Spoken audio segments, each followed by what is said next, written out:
बिस्मिल्लाहिर्रहमानिर्रहीम। अस्सलाम वालेकुम। आज के इस वीडियो लेक्चर के अंदर हम इन्वेंट्री वैल्यूएशंस का लेक्चर हम रिकॉर्ड कर रहे हैं। ये लेक्चर इन्वेंट्री वैल्यूएशन के under perpetual inventory system 3 method को फोकस करके स्टडी करेंगे। इस लेक्चर के अंदर हम number 1 FIFO, LIFO, weighted average या मूविंग एवरेज मेथड। तो सबसे पहले देखते हैं कि इन्वेंट्री वैल्यूएशन होता क्या है। तो इन्वेंट्री वैल्यूएशन की डेफिनेशन कुछ इस तरह है।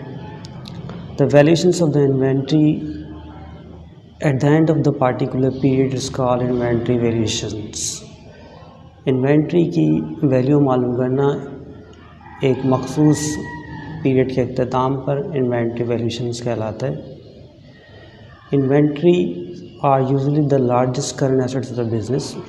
इन्वेंट्री आमतौर पर सबसे बड़ा करंट एसेट्स होता है किसी भी कारोबार का। And properly measurements of them is necessary to assure accurate financial statement. और इसकी प्रॉपर मेजरमेंट ज़रूरी होती है एश्योर करने के लिए फाइनेंशियल स्टेटमेंट के।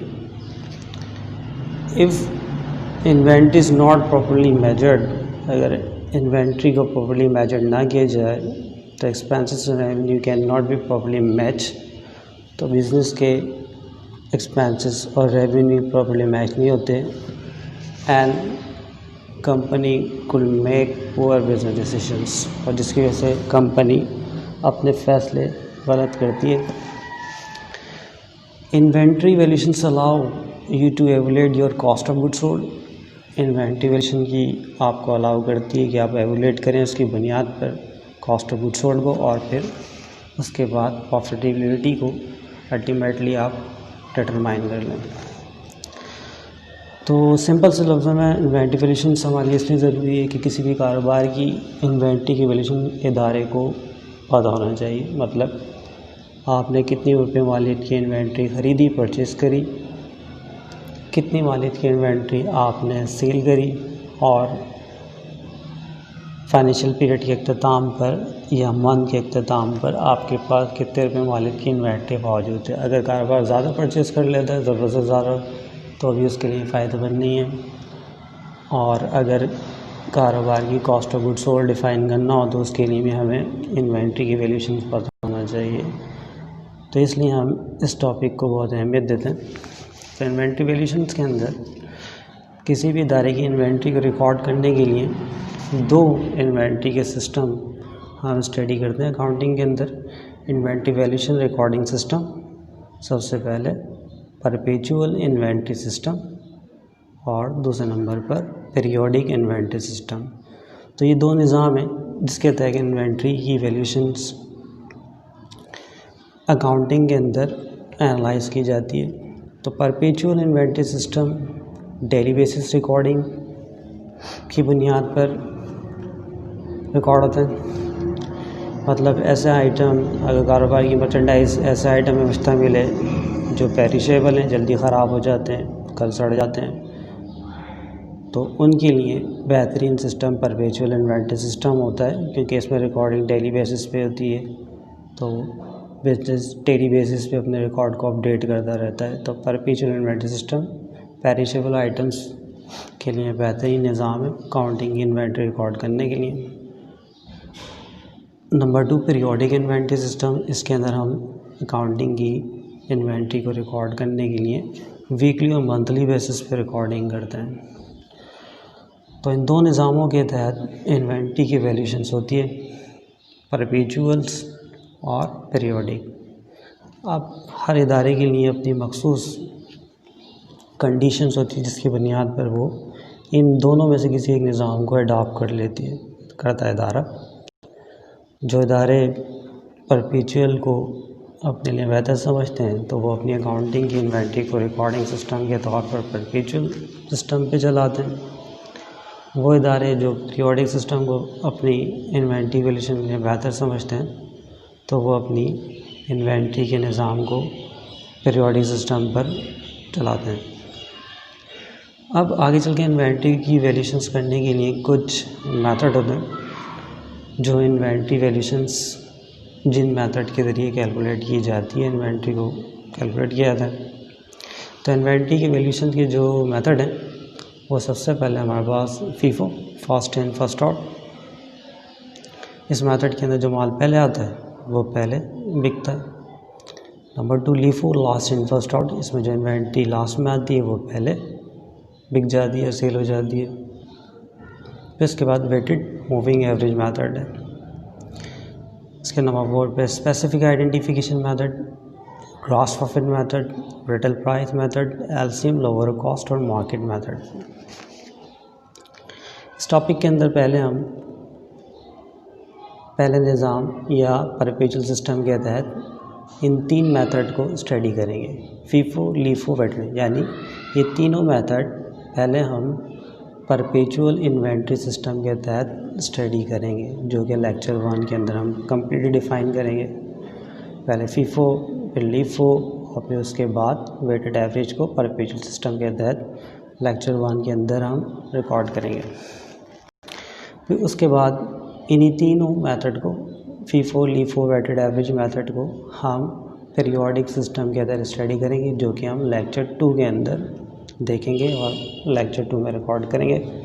लेक्चर 2 का लिंक, डिस्क्रिप्शन लिंक आप लेक्चर 1 के साथ मौजूद होगा। आप वहाँ से क्लिक कर आप लेक्चर 2 को स्टडी व्यू करेंगे। इसके बाद लेक्चर नंबर 3 के अंदर हम कम्प्लीटली देखेंगे कॉस्ट प्रॉफिट मेथड को और रिटेल प्राइस मेथड को, एलसीएम, लोअर कॉस्ट और मार्केट मेथड को। तो ये तीनों मेथड हम जब स्टडी करेंगे तो 3 मेथड के अंदर निज़ाम का कोई अमल दखल नहीं होता। यानी specific identification method, gross profit method और रिटेल प्राइस और एलसीएम मेथड के अंदर निज़ाम का कोई ताल्लुक नहीं है। जबकि 3 मेथड जो आप देख रहे हैं, फीफो, लीफो, वेटेड एवरेज, इसके अंदर निज़ाम बहुत अहम है। यानी सिस्टम, पहले इन 3 मेथड को आपको परपेचुअल इन्वेंट्री सिस्टम के तहत स्टडी करना पड़ता है और फिर इन तीनों ही मेथड को पीरियोडिक इन्वेंट्री सिस्टम के तहत स्टडी करना होता है। जबकि ये 4 मेथड किसी भी सिस्टम के ज़रिए नहीं चलते, ये डायरेक्ट रिकॉर्डिंग होती है। तो इन चारों मेथड को हम लेक्चर नंबर 3 में रिकॉर्ड करेंगे और लेक्चर 3 का लिंक भी आपको इस लेक्चर 1 के डिस्क्रिप्शन में मौजूद होगा, वहाँ से आप उस लेक्चर को व्यू कर सकते हैं। इसके अलावा इसी सीरीज़ के 14 लेक्चर के अंदर हम परपेचुअल इन्वेंट्री सिस्टम और पीरियोडिक सिस्टम की इन्वेंट्री के डिफरेंसेस को स्टडी करेंगे। तो इस तरह ये पूरे 4 लेक्चर की सीरीज़ होगी जिसमें हम इस पूरे टॉपिक को कवर करेंगे। आगे चलिए हम फीफो मेथड के तहत स्टडी करने से पहले परपेचुअल सिस्टम के तहत जब हम इन्वेंट्री वैल्यूशन को रिकॉर्ड करते हैं तो उसके लिए सबसे पहले हमें फॉर्मेट ऑफ इन्वेंट्री लेजर या बिन कार्ड बनाना पड़ता है in perpetual inventory system. Perpetual inventory system के तहत जब इन्वेंट्री वैल्यूशन मालूम की जाती है तो उसके लिए आपको बिन कार्ड या लेजर कार्ड जो बनाया जाता है उसका फॉर्मेट कुछ इस टाइप का होता है। ये डेट का पॉकेट होता है, परचेस या रिसीट, फिर ये सेल या इशूड और फिर बैलेंस। सबसे पहले परचेस कॉलम में यूनिट, रेट, अमाउंट, और यहाँ भी यूनिट, रेट, अमाउंट, और फिर बैलेंस में भी यूनिट, रेट और अमाउंट के कॉलम बनाए जाते हैं। तो ये पूरा परचेज या रिसीट साइड का जो कॉलमिंग होती है इसको this column show the total purchases. तो यहाँ पर टोटल परचेज शो होती है, यानी जितनी इन्वेंट्री ख़रीदी जा रही होती है, परचेज की जाती है, वो इन कॉलम्स के अंदर रिकॉर्ड होती है। जबकि सेल या इशूड, यहाँ पर जितनी भी इन्वेंट्री सेल होगी या इशू की जाएगी तो उसके लिए ये कॉलम यूज़ होंगे और this column show the cost of goods sold, और ये column cost of goods sold को शो करते हैं। जबकि ये बैलेंसेस का कॉलम है तो यहाँ परचेजिंग और सेल की यूनिट को बाकायदा सेल बैलेंसिंग या फॉर्म में हम बैलेंस करते रहेंगे। और फिर यहाँ पर total this column show cost of ending inventory, तो ये कॉलम कॉस्ट ऑफ इन्वेंट्री को शो करेगा, कॉस्ट ऑफ एंडिंग इन्वेंट्री को शो करेगा। आगे चल के फिर कुछ एंट्री का फॉर्मेट है हमारा कि परपेचुअल इन्वेंटरी सिस्टम में जब क्वेश्चन के अंदर आपसे बोला जाता है कि आप मर्चेंडाइज़ को ख़रीदने की एंट्री बनाएं और मर्चेंडाइज़ को सोल्ड करने की एंट्री बनाएं, तो सबसे पहले perpetual journal entry for the perpetual inventory system, date के कॉलम है पार्टिकुलर, और फिर जो सबसे पहले एंट्री है व्हेन द मर्चेंडाइज या goods purchase on cash on credit, जब भी मर्चेंडाइज या गुड्स को कैश पे या क्रेडिट पे ख़रीदा जाएगा परपेचुअल सिस्टम के तहत, तो एंट्री बनेगी मर्चेंडाइज को डेबिट करेंगे, अगर कैश पे है तो कैश क्रेडिट, उधार पे ख़रीदा जाएगा तो अकाउंट पेबल को क्रेडिट कर दिया जाएगा, in relation purchase merchandise on cash या क्रेडिट हो जाएगी। लेकिन जब मर्चेंडाइज को सेल किया जाएगा when the merchandise sold merchandise या गुड्स सोल्ड ऑन कैश और क्रेडिट टू द कस्टमर, तो जब ये मर्चेंडाइज को किया जाएगा, सेल किया जाएगा, तो परपेचुअल इन्वेंटरी सिस्टम के अंदर सेल की हमेशा आप 2 एंट्री बनाए करेंगे, कैश पे बेचा जाएगा तो कैश डेबिट, उधार पे होगा तो अकाउंट से उनको डेबिट करना पड़ेगा सेलिंग प्राइस के ऊपर और सेल्स को क्रिएट कर दिया जाएगा, सेलिंग यानी S P for selling price के ऊपर। साथ ही में उसकी सेकंड एंट्री आपको लाजमी ए के बाद बी बनानी, यानी सेल की आपको 2 एंट्रियाँ पास करना पड़ेगी, ए एंट्री में सेल रिकॉर्ड होगी और दूसरी में उसके साथ ही cost of good sold, cost of good sold को डेबिट करना पड़ेगा और मर्चेंडाइज इन्वेंट्री को क्रेडिट करना पड़ेगा और narration to record cost of good sold. और यहाँ पर जब आप कॉस्ट ऑफ गुड सोल्ड की सेल के फॉर्मूला एंट्री बनाएंगे तो ये प्राइसेस यहाँ पर जो रिकॉर्ड होंगे वो कॉस्ट प्राइसेस लिखे जाएंगे, पहले एंट्री सेलिंग और दूसरी एंट्री में कॉस्ट प्राइस, यहाँ पर भी कॉस्ट प्राइस आप पुट कर देंगे।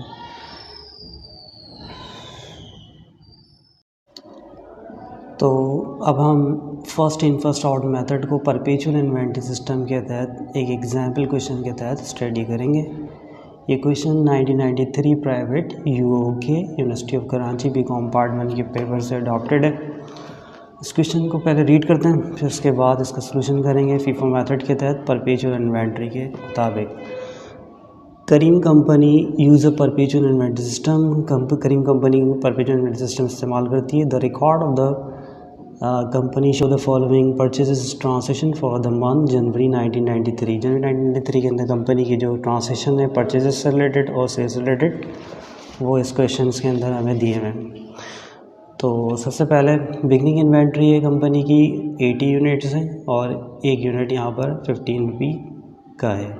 इसके बाद परचेज़ किए 300 यूनिट्स और 1 यूनिट यहाँ पर 16 रुपये पर यूनिट से सोल्ड है और फिर परचेजिंग इस तरह पर डिटेल क्वेश्चन है। उसके बाद इसकी रिक्वायरमेंट क्वेश्चन की हमें बताती है determine the cost of ending inventory निकालना है हमें और कॉस्ट ऑफ गुड्स सोल्ड मालूम करना है। फिर उसके बाद ग्रॉस प्रॉफिट को परपेचुअल सिस्टम के तहत फीफो मेथड के तहत निकालना पड़ेगा। तो क्वेश्चन की रिक्वायरमेंट में बताती है कि सिस्टम यहाँ पर जो फॉलो हो रहा है वो परपेचुअल सिस्टम है और मेथड जो हम इन्वेंट्री कैलकुलेशन के अंदर यूज़ करेंगे क्वेश्चन के मुताबिक वो FIFO first in first out method, यानी जो माल पहले आता है वो पहले बिकता है।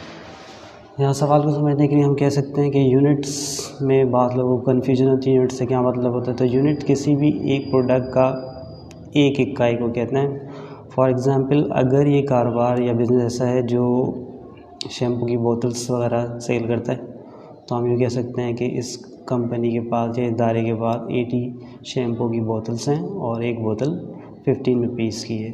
या सीरियल बॉक्सेस की मिसाल ले लें कि इस कंपनी के पास या इस इदारे के पास इस बिज़नेस के पास 80 सीरियल बॉक्सेस हैं, एक 15 रुपये का सीरियल बॉक्स है। अगर हम वाटर कैन की बात करें तो यूँ समझा जा सकता है कि कंपनी के पास 80 वाटर कैन और एक वाटर कैन 15 रुपये का है। इसके बाद कंपनी ने, अगर हम शैम्पू की एग्जांपल लेते हैं कि ये कंपनी ऐसी है, अदारा ऐसा है जो शैम्पू की बोतल्स वगैरह में डील करता है, सिर्फ एक ही किस्म की शैम्पू की बोतल में डील्स करता है, तो यूँ कह सकते हैं कि इन्होंने स्टार्ट में 80 शैम्पू की बोतल थी, फिर इन्होंने 300 बोतल्स ख़रीदी, तो एक बोतल अब इनको कितने की पड़ी 16 रुपीज़ की। फिर उसके बाद उन्होंने 200 बोतल शैम्पू की सोल्ड करी और एक बोतल इस वक्त मार्केट में 25 रुपये की ये सेल कर रहे हैं। फिर इदारे ने या बिज़नेस ने 400 शैम्पू की बोतल ख़रीदी 10 जनवरी को और एक बोतल 18 रुपये की ख़ुद ख़रीद रहे हैं। अब अगर 16 में देखा जाए तो 500 शैम्पू की बोतल यूनिट्स या शैम्पू की यूनिट्स को शैम्पू की बोतल्स बोल सकते हैं, इन्होंने सेल किए 25 रुपये के हिसाब से। फिर उसके बाद ये 50 यूनिट्स यानी 50 शैम्पू की बोतल सोल्ड कर दी 25 रुपये के हिसाब से पर यूनिट, एक बोतल 25 रुपये की सेल कर दी। और इसे ना फिर इन्होंने 31 को 100 शैम्पू की बोतल यानी 100 शैम्पू की बोतल 20 रुपये पर यूनिट के लिहाज से ख़रीदी। तो अगर इसको ये समझा जाए कि ये एक ऐसा बिज़नेस है जो शैम्पू की बोतल्स के अंदर डील करता है, तो स्टार्ट में इनके पास 80 शैम्पू की बोतल थी, फिर इन्होंने 300 शैम्पू की बोतल्स मज़ीद ख़रीदे तो 380 या 380 शैम्पू की बोतल्स इनके पास हुई। फिर उसमें से इन्होंने 200 यानी 200 शैम्पू की बोतल सेल कर दी और फिर उसके बाद 400 शैम्पू की मज़ीद ख़रीदी, फिर 500 सेल करी और फिर 50 सेल करी, फिर उसके बाद 100 शैम्पू की बोतल्स इन्होंने दोबारा परचेस करी। तो इस डेटा के मुताबिक, इस क्वेश्चन के मुताबिक हमें सवाल को परपेचुअल इन्वेंटरी सिस्टम के तहत FIFO first in first out method के तहत सॉल्व करना है। तो उसके लिए सबसे पहले हम इसका बिन कार्ड या लेजर कार्ड बनाएंगे। तो कंपनी का नाम Karim company, inventory valuation under the perpetual system for the period end हो रहा है जनवरी 31, 1993 के अंदर। तो सबसे पहले हम यहाँ पर सेल कॉलमिंग देखते हैं। परपेचुअल इन्वेंटरी सिस्टम के तहत फीफो मेथड के तहत जो कॉलम बनता है या बिन कार्ड या लेजर कार्ड बनता है, उसकी स्केलिंग इस तरह होती है कि सबसे पहले ये परचेस पॉकेट है, सेल फिर बैलेंस, यूनिट रेट अमाउंट और यहाँ पर भी यूनिट्स रेट और फिर ये अमाउंट है। स्केलिंग करने के बाद, स्केच बनाने के बाद हम यहाँ पर सवाल से सॉल्व करते हैं। तो 1993 जनवरी की पहली तारीख, नंबर 1 ओपनिंग इन्वेंट्री, यहाँ लिख देंगे हम ओपनिंग इन्वेंट्री। यहाँ पर ओपनिंग इन्वेंट्री के मुताबिक इस वक्त इनके पास 80 यूनिट्स हैं और एक यूनिट इनके पास 15 रुपये का है। यूँ कह सकते हैं कि इनके पास 80 शैम्पू की बोतल्स हैं और एक बोतल 15 रुपये की है। तो हम इसको बैलेंस के अंदर यहाँ पुट कर देते हैं कि 80 बोतल्स, एक का रेट 15 रुपये, मल्टीप्लाई करने पर 1200 रुपीज़ की बनती है। मतलब कंपनी के पास 80 बोतल्स हैं स्टॉक के अंदर या उनके स्टोर रूम के अंदर और एक बोतल 15 रुपये की है। तो इसलिए से ये 1200 रुपये मालियत की बोतल्स हैं, ये यूनिट्स हैं। इसके बाद कंपनी अपने स्टॉक को बढ़ाना चाहती है और वो 3 जनवरी को मज़ीद 300 शैम्पू की बोतल ख़रीदती है, परचेस कर रही है और एक बोतल 16 रुपीज़ की है। तो इसको हम परचेस पॉकेट के अंदर पुट करेंगे। तो पहले बैलेंसिंग लिखने के बाद ये लाइन आप रजिस्टर पर ड्रॉ करेंगे। जैसे एक डेट का काम खत्म होगा लाइन ड्रॉ हो जाएगी। और दूसरी 3 तारीख यानी 3 जनवरी को 300 यूनिट ख़रीदेगा, ये यूनिट्स के अंदर पुट कर देंगे अमाउंट और उसका रेट सवाल के अंदर क्वेश्चन में 16 रुपये का है। तो 300 को 16 से मल्टीप्लाई करते हैं तो इसका अमाउंट बनता है 4800 रुपये। तो इस तरह जब बैलेंसिंग की जाएगी तो सबसे पहले आपके पास ये 80 यूनिट है सॉरी, ये लिखे जाएंगे यहाँ पर और उसका रेट डलेगा। फिर उसके बाद ये अमाउंट यहाँ आ जाएगा। अब ये नेक्स्ट जो परचेज़ की इसको बैलेंस करते हुए यहाँ दिखाएंगे कि मज़ीद 300 शैम्पू की बोतल या यूनिट्स ये ख़रीदे गए, तो ये बैलेंस में शो हो रहे हैं और इसका रेट 16 का, तो अमाउंट इसका 4800 रुपीज़ बनता है। तो इस तरह बैलेंस होता है। इससे ये चीज़ बदलती है कि सबसे पहले हमारे पास ये माला है फर्स्ट और ये सेकंड नंबर पर ये। तो ये मेथड क्योंकि फर्स्ट इन फर्स्ट आउट है तो आप देखते आगे जो 5 तारीख का या 5 जनवरी का ट्रांसैक्शन से वो कुछ इस तरीके का है कि sold 200 units at 25 per unit. अब कंपनी ने 200 यूनिट यानी 200 शैम्पू की बोतल्स 25 रुपये के हिसाब से मार्केट में चली। ये मार्केट प्राइस, सेल के साथ जो पैसे हैं मार्केट प्राइस होते हैं, लेकिन हम अभी कॉस्टिंग मालूम कर रहे हैं शेड्यूल के मुताबिक, तो हम ये वाले प्राइस अभी यूज़ नहीं करेंगे। तो हम देखेंगे कि कंपनी ने 200 शैम्पू की बोतल सेल करी है। तो जब कंपनी के पास 200 शैम्पू की बोतल सेल करने का ऑर्डर आएगा तो हम यहाँ डेट डालेंगे और इसको हम सेल वाले कॉलम में लिखेंगे, क्योंकि कंपनी को 200 शैम्पू की बोतल सेल करना है और कंपनी पॉलिसी ये है कि वो first in first out method को यूज़ कर दिए। तो सबसे पहले जब 200 शैम्पू की बोतल का ऑर्डर को पूरा करना होगा तो कंपनी अपने वर्कर को अपने स्टॉक रूम से 200 शैम्पू की बोतल निकालने को बोलेगी। तो कंपनी के बंदा जब स्टोर में जाएगा तो उसको ये पता है कि कंपनी की पॉलिसी जो है वो फर्स्ट इन फर्स्ट आउट, यानी जो पहले माल आता है पहले बिकता है। तो 200 बोतल के ऑर्डर को पूरा करने के लिए सबसे पहले ये 80 बोतल्स निकाली जाएंगी, क्योंकि फर्स्ट नंबर पे ये 80 बोतल्स आई थी। तो यहाँ पर ये पुट कर दिया जाएगा 80 और इसका रेट कितने का जी 15 का। अमाउंट यहाँ पर 15 आ जाएगा पर यूनिट कॉस्ट। मल्टीप्लाई देंगे तो ये 1200 रुपये बनता है। अब क्योंकि ऑर्डर 200 बोतल्स का था तो यहाँ पर से सिर्फ 80 बोतल निकाली गई। तो अब 200 के ऑर्डर को पूरा करने के लिए 300 में से हम दूसरे नंबर पे जो बोतल्स निकालेंगे, यूनिट निकालेंगे, 120 हो जाएगा। तो 120 बोतल्स यहाँ से निकालेंगे, जो सेल में लिखी गई। रेट इसका कितने का जी? 16 का। 16 जब इसको से मल्टीप्लाई दिए जाएंगे तो 1920 रुपये बनता है। तो इस तरीके से जब इसमें से सेल में से 80 बोतल सेल हो गई और इसमें से 120 बोतल सेल हो गई, तो अब 300 में से 180 यूनिट या बोतल शैम्पू की यहाँ पे बचेंगी, ये बैलेंस हो जाएगा। एक इसका रेट कितने का? 16 का, मल्टीप्लाई देंगे तो 2880 रुपीज़ बनता है।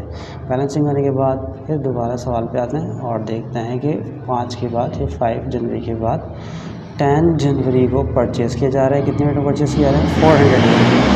400 यूनिट जो ख़रीदे गए, तो वो इस वक्त मार्केट जो उठाए गए ख़रीदे गए मार्केट से, तो वो 18 रुपये पर यूनिट कॉस्ट है। तो हम इसको परचेज़ के पॉकेट में लिखेंगे 400 यूनिट। परचेज़ पॉकेट में आते हैं और यहाँ पर 10 को 400 यूनिट खरीदे, एक यूनिट कितने का जी? 18 रुपये का। 18 का मल्टीप्लाई देंगे 7200। अब इसके बाद क्योंकि पहले डेट होगी तो इसकी लाइनिंग स्केच हो चुकी है। एक काम होने के बाद, एक डेट का काम कंप्लीट होने के बाद फ़ौरन लाइन स्केल से खींच दी जाती है शेड्यूल के अंदर। अब ये 400 रुपये जब हमने यहाँ पर 400 यूनिट यानी 400 शैम्पू की मौजूद बोतलें खरीदी, एक 18 रुपये की मल्टीप्लाई देखिए अमाउंट 7220 रुपये बनता है। उसको बैलेंस करें तो बैलेंस में सबसे पहले ये 180 बोतल्स हमारे पास ये यूनिट हैं, इनको पहले स्टेप में यानी लिखा जाएगा। इसका रेट 16 का है और इसका अमाउंट लिख दिया जाएगा। अब ये नई जो परचेजिंग की है वो इसके नीचे आएगी, इसके नीचे जब हमने 400 यूनिट लिखी है 18 रुपये के हिसाब से, तो इसका अमाउंट वही 7200 रुपये। तो इससे पता चलता है कि पहले नंबर पे ये माल आया है और दूसरे नंबर पे ये माल आया है। तरतीब बताती है क्योंकि method first in first out है, तो इसलिए हमें ये पता होना चाहिए कि पहली परचेजिंग कौन सी है और दूसरे नंबर वाली कौन सी है। तो सबसे पहले हमने ये लिखे ये, और फिर उसके बाद ये नई परचेजिंग इसके नीचे बैलेंसिंग में आई है। अब जी 10 के बाद जब हम आते हैं 16 तारीख को 16 पे, 16 के ऊपर जो हमारे डेट आ रही है, तो 16 को सोल 500 यूनिट सोल करने का ऑर्डर हमारे पास कंपनी के पास आ चुका है और ये मार्केट के अंदर 25 पर यूनिट के हिसाब से एक शैम्पू की बोतल सेल होगी। लेकिन हमें पता है कि जब हम FIFO मेथड के तहत सवाल सॉल्व कर रहे होते हैं तो सेल के आगे जो सवाल में क्वेश्चन में जो पैसे होते हैं वो बिन कार्ड के अंदर यूज़ नहीं होते, सही। तो ये पैसे यहाँ यूज़ नहीं होंगे। तो जी अब 16 तारीख को यानी 16 जनवरी को 500 यूनिट्स कंपनी ने सोल्ड लिए। तो हम देखेंगे 500 यूनिट का ऑर्डर है कंपनी के पास सोल्ड करने का, और वो 500 यूनिट्स कंपनी फर्स्ट मेथड के तहत सेल आउट करेगी। तो 16 तारीख की जनवरी की डेट डाली हमने, सेलिंग के कॉलम में आते हैं यूनिट्स। तो कंपनी को ऑर्डर पूरा करना है 500 यूनिट का। तो 500 यूनिट के लिए सबसे पहले स्टोर रूम से first in first out method के तहत जो यूनिट यानी जो शैम्पू की बोतल्स पहले आई हुई हैं वो पहले वो स्टॉक निकलेगा। तो कंपनी 500 यूनिट का ऑर्डर पूरा करने के लिए पहले ये 180 बोतल्स यानी 180 यूनिट्स निकालेगी।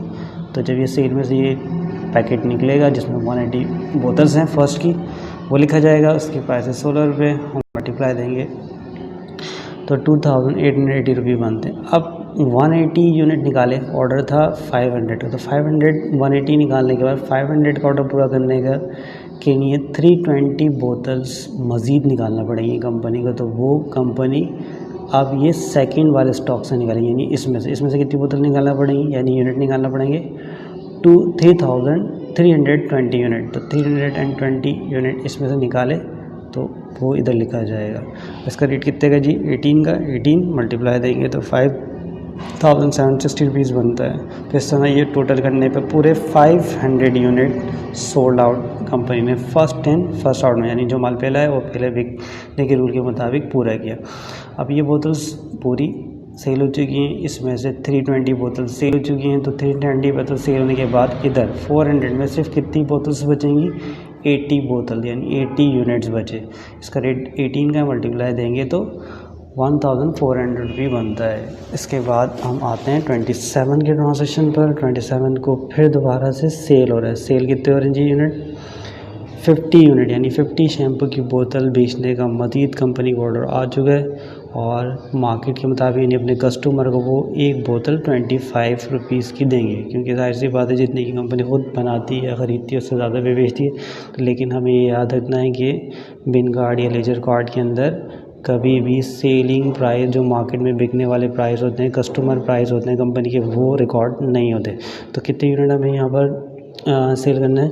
50 यूनिट 27 को। तो 27 की हमने डेट डाली और ये 50 यूनिट, क्योंकि हम यहाँ पर सिर्फ एक ही स्टॉक है, स्टोर के अंदर सिर्फ एक ही माल पड़ा हुआ है 80 यूनिट का, तो इसमें से कितने यूनिट निकालेंगे? 50 यूनिट निकाले। इसका रेट कितने का है? 18 का रेट दिया, मल्टीप्लाई देंगे तो 900 रुपये बनते हैं। अब बैलेंसिंग करने के लिए इसमें से 50 यूनिट सेल हो गए तो इधर कितने बचे? 30 यूनिट। एक यूनिट कितने का है? 18 मल्टीप्लाई देंगे 540। इसके बाद हम आते हैं 31st के अंदर परचेस की हमने 100 यूनिट परचेस किए। एक यूनिट यहाँ पर कितने का था? 20 रुपये का। तो अब इसको परचेस के पॉकेट में लिख देंगे। तो परचेस में 31 जनवरी को 100 यूनिट खरीदे, एक यूनिट हमारा 20 का मल्टीप्लाई देंगे 2000 रुपये बनता है। इसके बाद परचेस फॉर्मेट लिखने के बाद इसको बैलेंसिंग करेंगे तो सबसे पहले 30 यूनिट आ जाएंगे 18 का, और मल्टीप्लाई दिया तो 540, और उसके बाद मज़ीद ये नया स्टॉक जो ख़रीदा गया है वो इसके नीचे आ जाएगा, यानी 100 यूनिट 20 रुपये का एक मल्टीप्लाई है 2000। तो इस तरह पूरा चार्ट या कार्ड कंप्लीट हुआ। उसके बाद हम इसको टोटलिंग करते हैं। तो टोटलिंग करने के लिए सबसे पहले हमने जो कर देते हैं, पहले 300 यूनिट कर दिए, फिर 400, फिर 100। तो इस तरह ये 800 यूनिट बनते हैं और इसका अमाउंट टोटल किया जाए। इन सारे फिगर्स को अगर टोटल करते हैं तो टोटल परचेजिंग जो बन रही है वो 14,000। अब तक कंपनी ने 800 यूनिट खरीदे, 800 शैम्पू की बोतल खरीदी, और ये बोतल 14,000 रुपये में लेती है, 14,000 रुपये की बनती हैं। इस तरह कंपनी ने कॉस्ट ऑफ गुड्स सोल्ड यानी कितनी बोतल सेल आउट करनी, तो 80, फिर 120, 180, 30, 320 और 50, इन सब बोतल टोटल किया जाए यूनिट्स का तो बोलते हैं 750। यानी अब तक कंपनी ने 750 शैम्पू की बोतल सोल्ड करी, और उनकी मालियत कंपनी की कॉस्ट जो बनती है वो 12,660 रुपीज़ बनती है। इस तरह से ये सब सेल करने के बाद देखा जाए सॉरी, तो इस वक्त कंपनी के स्टॉक के अंदर 330 बोतल ये और 100 बोतल ये। तो इस वक्त कंपनी के स्टोर रूम में इस वक्त 130 बोतल्स रिमेनिंग है, यानी बच गई हैं, और उनकी मालियत इन दोनों अमाउंट को प्लस कर लिया जाए तो 2,540 रुपये बनता है। तो इसका मतलब ये है कि इस वक्त कंपनी के पास 130 बोतल्स बच चुकी हैं, बिकी नहीं है, एंडिंग इन्वेंट्री के तौर पर हैं, और वो 2,540 रुपीज़ की बनती हैं। तो बकिया कॉलम में तो हमने पूरे टोटल किए, इसमें भी सेल के अंदर भी, लेकिन बैलेंसिंग के अंदर सिर्फ एंड के फिगर टोटल होते हैं। तो 130 और इसका अमाउंट 2,540 रुपये बनता है। तो एंडिंग में हम शो कर देते हैं कॉस्ट ऑफ एंडिंग इन्वेंट्री इस वक्त कितने की कंपनी के पास जो एंडिंग का माल है वो 2,540 का है, ये जो अमाउंट है हमारा एंडिंग। और कॉस्ट ऑफ गुड्स सोल्ड अब तक कितनी मालिक का माल बिक चुका है? 12,660 रुपये। तो हमने देख के शो किया है cost of goods sold 12,660 rupees बनते हैं। तो इस तरह चार्ट कंप्लीट होने के बाद हमने एंडिंग इन्वेंट्री कैलकुलेट की रिक्वायरमेंट के मुताबिक। दूसरी इस रिक्वायरमेंट का दूसरा पार्ट आगे जो चल के कहता है कि आपको इसका ग्रॉस प्रॉफिट निकालना है perpetual inventory system Vivo method की तरह। तो ग्रॉस प्रॉफिट निकालने के लिए सबसे पहले हम सेल कैलकुलेट करते हैं। तो हम यहाँ कैलकुलेशन की हेडिंग डालते हैं कंपटीशन फॉर टोटल सेल की हेडिंग डाल के 1993 जनवरी। तो सेल कितनी बार हो चुकी है? सेल फर्स्ट टाइम सबसे पहले 5 जनवरी को 200 यूनिट, एक यूनिट 25 का बेचा मार्केट में। तो हम लिखते हैं 5 जनवरी सेल 5 जनवरी, और 200 यूनिट बेचे एक मार्केट में 25 का बेचा। तो इस तरह से मालिक 5,000 रुपये बन रही है। तो इसके बाद जो 16 की सेल है, 16 को दोबारा 500 यूनिट बेचे, एक यूनिट कितने का है? 25 का। तो सेल पे आते हैं दूसरे नंबर की सेल 500 यूनिट 25 का मल्टीप्लाई किया तो फिगर 12,500, और लास्ट तीसरे नंबर पे जो सेल हुई वो सेल हमारे पास थी जी 27 तारीख की 27 की 50 यूनिट बेचे, और एक यूनिट इस वक्त भी दोबारा 25 ही का कस्टमर को बेचा कंपनी ने, इदारे ने।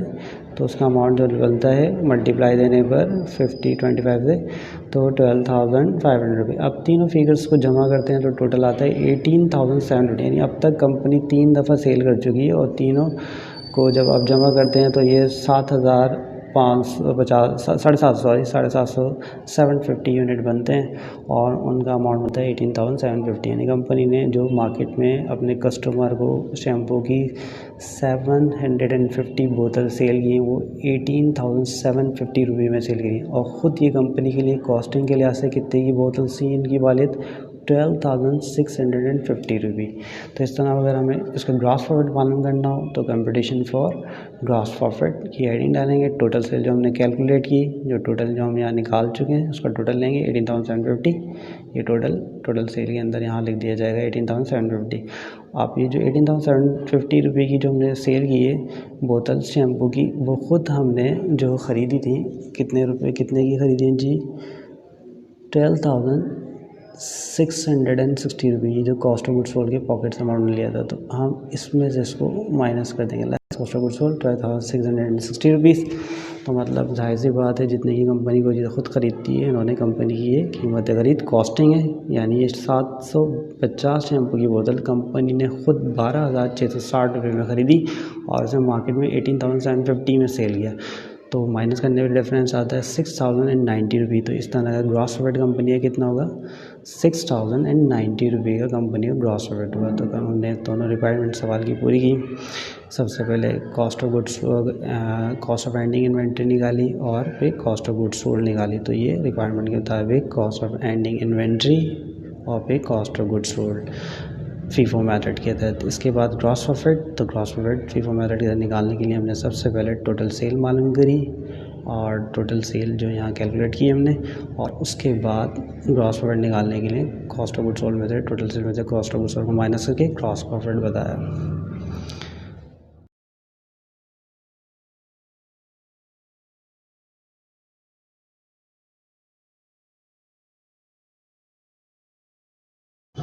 जी फीफो मेथड के बाद अब हम LIFO method, last in first out को एग्जाम्पल नंबर 2 के क्वेश्चन में स्टडी करते हैं और इस मेथड को समझने की कोशिश करते हैं इसको सवाल के ज़रिए। तो ये question number 2 1988 regular private UK university of Karachi के बीकॉम पार्ट 1 की पेपर से अडॉप्टेड है। क्वेश्चन कुछ इस तरीके से, Sharif trading company use the perpetual inventory system and LIFO inventory valuation. Sharif company perpetual inventory system को फॉलो करती है और मेथड में लीफो मेथड अप्लाई करती है, यानी लास्ट है first out. The recording of the inventory purchase sales during the month of January 1989 are as follow. और जनवरी 1989 की जो इनके ट्रांसलेशन है परचेज के सेल की वो मैं इस क्वेश्चन में मेंशन किए हुए हैं। 1 जनवरी 100 यूनिट्स है और 1 यूनिट 10 रुपीज़ का है। इसके बाद परचेज़ की है ऑन अकाउंट के ऊपर 700 यूनिट्स 12 रुपीज़ के हिसाब से। फिर सेल हो रहे हैं 650 यूनिट 20 रुपये पर यूनिट के हिसाब से, और फिर परचेजिंग और इसके बाद फर्दर सेल है। तो एक छोटा सा क्वेश्चन है, इसको लीफो मेथड के ज़रिए हम समझने की कोशिश करते हैं।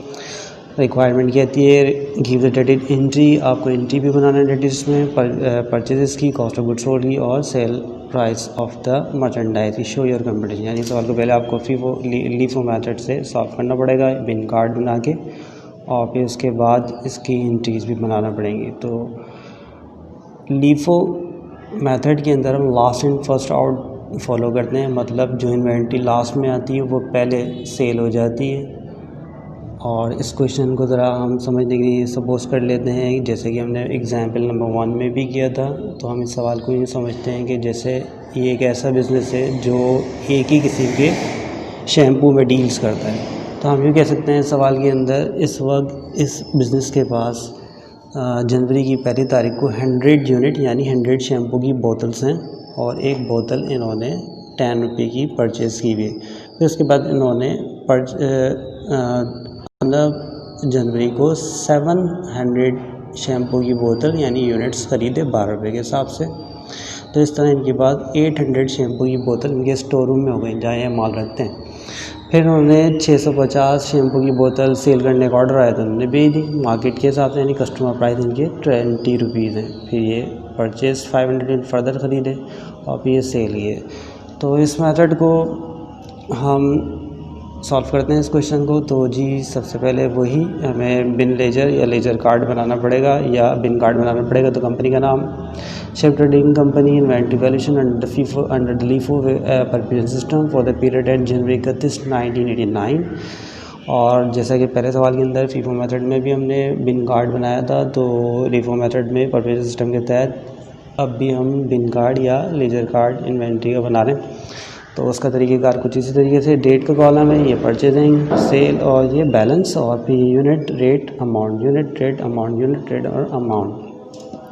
तो क्वेश्चन को शुरू करते हैं, सॉल्व करते हैं। तो सबसे पहले आपको पता है कि ओपनिंग इन्वेंट्री 100 यूनिट यानी 100 शैम्पू की बोतल्स कंपनी के स्टॉक रूम में या स्टोर रूम में रखी हुई हैं और एक बोतल 110 रुपीज़ की है।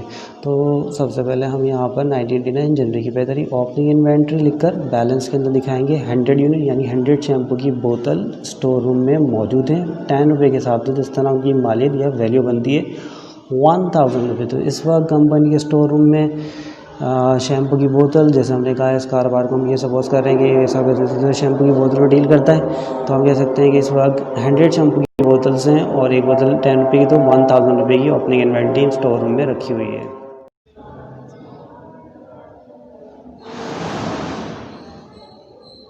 तो जी अब इसके बाद 1 जनवरी के बाद 15 जनवरी को बिज़नेस की तरफ से परचेज़ की जाती है उधार के ऊपर 700 यूनिट्स यानी 700 शैम्पू की बोतल 12 रुपये के हिसाब से। तो इस ट्रांसैक्शन को हम परचेज़ के कॉलम में लिखते हैं और हमने लिखा 15 जनवरी 700 यूनिट्स यानी 700 शैम्पू की बोतल्स कंपनी ख़रीदी है 12 रुपये के हिसाब से और मल्टीप्लाई देते थे 8400 रुपये बनता है। तो परचेज़ कॉलम में फीड करने के बाद जो पहला ट्रांसैक्शन होता है फ़ौरन लाइन ड्रॉ हो जाती है। ये लाइन हमने इस जर्नल पे बनाते वक्त ड्रॉ कर लेते हैं और ये नई परचेजिंग यहाँ रिकॉर्ड की। अब बैलेंस करेंगे तो बैलेंस के मुताबिक सबसे पहले ये 100 यूनिट लिखे जाएंगे 10 रुपये के हिसाब से 1000 रुपये इसमें अमाउंट बनता है।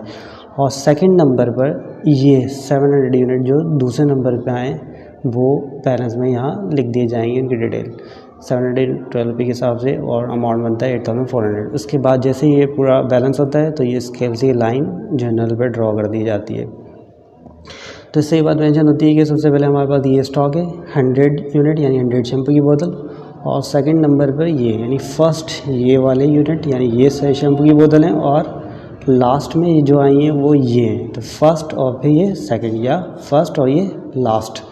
तो अब जब सेल का ऑर्डर आएगा तो मेथड का नाम है last in first out LIFO. तो सबसे पहले जो स्टॉक निकलेगा वो इन 700 बोतल से ही निकलना शुरू होगा। तो लिफो मेथड में हमेशा जो सेल होती हैं यूनिट सेल होते हैं वो हम नीचे से लेना शुरू करते हैं और फीफो में हमेशा ऊपर से लेना शुरू करते हैं। तो आप देखते हैं कि इसके बाद 18 जनवरी को कंपनी के पास शैम्पू की बोतल सेल्स करने का ऑर्डर आया और ये ऑर्डर था 650 बोतल्स सेल करने का यानी 650 बोतल कंपनी को सेल करना है और मार्केट में ये बोतल 20 रुपये के हिसाब से ये मार्केट प्राइस है और ये शेड्यूल में कभी भी यूज़ नहीं होता। तो ये बात मेंशन रखना है कि लीफो फीफो और वेटेड एवरेज मेथड में जब भी सेल के आगे यूनिट के आगे जो प्राइस दिए होते हैं वो बिन कार्ड या लेजर कार्ड में कभी भी यूज़ नहीं होते। तो हमें पता है ये 650 बोतल्स का ऑर्डर है यानी 650 बोतल सेल करना है। तो इसकी रिकॉर्डिंग हम सेल के कॉलम में करेंगे और 18 तारीख को 650 बोतल को सेल करने का ऑर्डर। तो कंपनी अपने वर्कर को स्टोर रूम में भेजेगी, उससे बोला जाएगा कि आप स्टोर से 650 शैम्पू की बोतल निकाल के लेकर आओ। तो वर्कर को ये बात पता है कि कंपनी इदारा हमारा last in first out method को फॉलो करता है। तो वो जब स्टोर में जाएगा तो उसके सामने 2 तरह की बोतल शैम्पू की रखी हुई, एक ये 100 और एक ये 700 वाला कॉटन।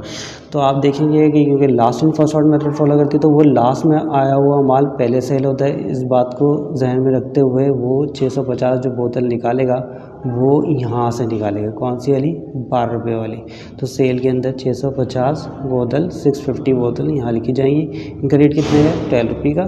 तो मल्टीप्लाई देंगे तो 7,800 रुपये बनता है। तो इस तरह ये ट्रांसैक्शन होने के बाद फ़ौरन बैलेंस किया जाएगा। तो सबसे पहले ये जो 100 बोतल में से कोई भी बोतल अब तक इशू नहीं है तो ये बैलेंस में एज इट इज़ ऐसे उतर जाएगी। 10 रुपये का रेट है, मल्टीप्लाई देंगे 1000 और इन 7 बोतल में देंगे। लास्ट इन फर्स्ट आउट है तो लास्ट में जो हमारा था उसमें से पहले सेल हुआ तो इनमें से 750 बोतल सेल होने के बाद यहाँ पर सिर्फ जस्ट 50 शैम्पू की बोतल बच जाएंगी। तो बैलेंस करते हैं 50 लिखना पड़ेगा, रेट 12 का मल्टीप्लाई देंगे तो 600। इस तरह ये बैलेंस हो जाएगा। बैलेंस होने के बाद फ़ौरन लाइन ड्रॉ हो जाती है जनरल रजिस्टर के ऊपर। जब आप ये शेड्यूल बना रहे होते हैं तो बैलेंस करने के फ़ौरन बाद आपको एक लाइन ड्रॉ करना ज़रूरी है स्केल से, तो आपको सोल्यूशन करना आसान होता है।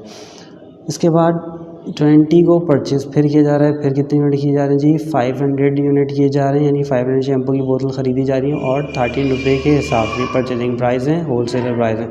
तो हम इसको परचेज़ के कॉलम में 20 तारीख को रिकॉर्ड करेंगे, 20 तारीख, और 500 यूनिट 500 शैम्पू की बोतल 13 रुपये के हिसाब से, तो अमाउंट इसका बनता है 6050 रुपीज़। तो ये नई परचेजिंग आने के बाद आपको बैलेंसिंग करना पड़ेगी। बैलेंस करने के सबसे पहले फर्स्ट नंबर वाला स्टॉक उतरेगा, यानी ये 100 शैम्पू की बोतल लिख दी जाएगी। दूसरे नंबर पर ये 50 वाली, और तीसरे नंबर पे ये नया स्टॉक आया तो ये तीसरे नंबर पे इधर आ जाएगा। तो इससे सबसे पहले बात बनती है फर्स्ट नंबर ये, सेकंड ये, थर्ड ये। तो लास्ट में आने वाला स्टॉक कौन सा है जी? ये वाला, और फिर सेकंड लास्ट ये, और ये फर्स्ट नंबर पर। तो अब जब नया सेल होगी तो हमेशा सबसे पहले इधर से माल निकलेगी यूनिट, फिर इधर से, फिर इधर से। तो अब 20 तारीख की परचेजिंग के बाद कंपनी के पास 30 तारीख को एक नया ऑर्डर आ चुका है, और वो ऑर्डर ये है कि इस वक्त कंपनी को ऑर्डर वसूल हुआ कि हम किसी क्लाइंट की तरफ से, कस्टमर की तरफ से उसको 520 शैम्पू की बोतल चाहिए, और वो मार्केट में 20 रुपये के हिसाब से बिक रही है। तो ये प्राइस कार्ड में कभी यूज़ नहीं होते, सिर्फ आपको सेलिंग यूनिट लेना है। 520 यूनिट बेचने का या 520 शैम्पू की बोतल सेल करने का ऑर्डर कंपनी को वसूल हो चुका है। तो कंपनी इस ऑर्डर को पूरा करने के लिए 30 तारीख को अपने जो उनका वर्कर हैं उनको स्टोर रूम में भेजा जाएगा। बोला जाएगा कि 520 बोतल शैम्पू की, 520 का ऑर्डर है ना जी, 520 बोतल स्टोर रूम से निकाल के लेके आए। तो कंपनी का जो एम्प्लॉय होगा सबसे पहले वो जब स्टोर में जाएगा तो उसके सामने लास्ट में आने वाला माल ये, सेकंड लास्ट ये और फर्स्ट ये, जो लास्ट में आया वो पहले माल सेल होता है। तो सबसे पहले वो 520 यूनिट का ऑर्डर पूरा करने के लिए यहाँ से 500 बोतल्स शैम्पू की निकालेगा स्टोर रूम में से। तो ये बोतल जब यहाँ निकलेंगी तो आप सेल की पॉकेट में उसके पैसे लिखेंगे, 13 रुपये का रेट है, मल्टीप्लाई देंगे 6500 बनता है। क्योंकि ऑर्डर 520 बोतल का है तो इसमें से पूरा ऑर्डर पूरा नहीं हो रहा इस पैकेट से, यानी इन 500 बोतल से पूरा ऑर्डर पूरा नहीं होता। अब कितनी बोतल दरकार होंगी ऑर्डर को पूरा करने की? 20 बोतल, 520 बोतल का ऑर्डर था। तो सेकंड नंबर पे जो 20 बोतल्स निकाली जाएंगी वो इसमें से निकाली जाएंगी, इसमें से यहाँ से निकालेंगे तो कितना आ जाएगा? 20 बोतल, इसका रेट कितने का? 12 का, मल्टीप्लाई देंगे 240। तो इस तरह 520 बोतल का ऑर्डर पूरा हो जाएगा। अब इसके बाद आप सेल के बाद बैलेंस करेंगे तो ये 500 बोतल पूरी यहाँ से निकल चुकी हैं, सेल हो गई तो ख़त्म हो गई हैं। और इसमें से 50 में से 20 बोतल्स निकल चुकी हैं, यहाँ से कितनी बचेंगी? 30 बोतल, सही 30। तो ये तो पूरा स्टॉक ख़त्म, और इसमें से कितना? 30, और इसमें कोई चेंज नहीं आया, जैसा था वैसे ही। तो यहाँ पर डायरेक्ट 100 बोतल लिखेंगे और ये 10 रुपये के हिसाब से मल्टीप्लाई देंगे तो 1000 रुपये हो जाएंगे। तो जी तो ये 1000 बोतल्स 100 रुपये 10 से मल्टीप्लाई 1000 हो गई। अब उसके बाद यहाँ से क्योंकि 20 बोतल निकल चुकी है तो यहाँ पर 30 बोतल बची थी, बैलेंस करने के यहाँ पर 30 बोतल लिख देंगे। तो इस तरह एंड के अंदर और मल्टीप्लाई देंगे, इसका रेट आ जाएगा। तो इस तरह पूरे ट्रांसलेशन ख़त्म होते हैं, और इसके बाद हमें कॉलम को टोटल करना पड़ता है। तो टोटल करने का तरीका, सबसे पहले परचेस साइड के टोटल करते हैं। तो परचेस साइड का टोटल करने के लिए यहाँ पर अब तक 1200 यूनिट्स खरीदे जा चुके हैं, 700 ये, 500 ये, और अमाउंट में 14,900, यानी इस वक्त परचेजिंग जो की गई है वो 12,000 यूनिट खरीदे गए हैं 14,900 रुपये के हिसाब से। और जो सेल हुए यानी कॉस्ट ऑफ गुड्स सोल्ड का कॉलम यहाँ से बदलता है हमें, तो 650 यूनिट्स और फिर 500 और 20 यूनिट ये, तो टोटल करके 1170 यूनिट बनते हैं। और इस तरह इस कॉलम का टोटल किया जाए तो 14,540 रुपीज़ बनते हैं। तो ये कॉस्ट ऑफ गुड्स सोल्ड आ जाती है कि इतने यूनिट हमने 1170 यूनिट बेचे जो कि 14,540 रुपये के बनते हैं।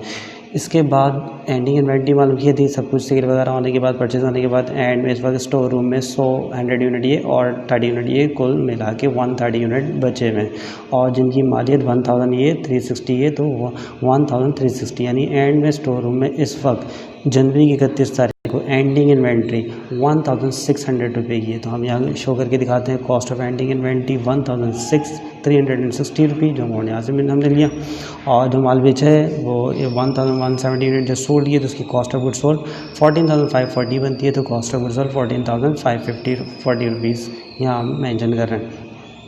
क्वेश्चन की रिक्वायरमेंट के मुताबिक आपको इसकी एंट्रीज़ भी बनाना थी और एंट्री जनरल डेट एंट्री बनानी थी, हर तारीख का ट्रांसैक्शन और उसकी एंट्री बनाना है। तो ओपनिंग बैलेंस को हटा के जो एंट्रीज़ बनेगी वो 4 बनेगी, एक ये 15 की, 18, 20 और 30 की। तो एंट्री का फॉर्मेट हम एक दफ़ा पहले भी डिस्कस कर चुके हैं, तो एंट्री बनाने से पहले एक दफ़ा इसका फॉर्मेट को हम ओवरव्यू करते हैं। और वो फॉर्मेट कुछ इस तरीके से है कि जब भी जनरल एंट्री बनाई जाएगी परपेचुअल सिस्टम के तहत, वैन द मर्चेंडाइज या goods purchase on cash on credit, जब मर्चेंडाइज कैश या क्रेडिट पे खरीदी जाएगी तो एंट्री बनेगी, मर्चेंडाइज को डेबिट करना पड़ेगा, कैश पे होगी तो कैश क्रेडिट, उधार पे होगा तो अकाउंट पेबल को क्रेडिट करना पड़ेगा। सही है। फिर उसके बाद जब आप सेल करेंगे तो वैन द मर्चेंडाइज या goods sold on cash on credit, cash या क्रेडिट में मर्चेंडाइज को बेचा जाएगा तो एंट्री बनेगी, कैश पे जाएगा तो कैश डेबिट हो जाएगा, उधार पे बेचा जाएगा या ऑन अकाउंट या ऑन क्रेडिट पे तो अकाउंट उसको डेबिट करना पड़ेगा और सेल्स को क्रेडिट करना पड़ेगा। ये सेलिंग प्राइस है, यानी मार्केट में जितने यूनिट सेल हो रहे हैं कस्टमर प्राइस पे, सेलिंग प्राइस पे रिकॉर्डिंग होगी एंट्री, और ये एंट्री भी सेलिंग प्राइस है।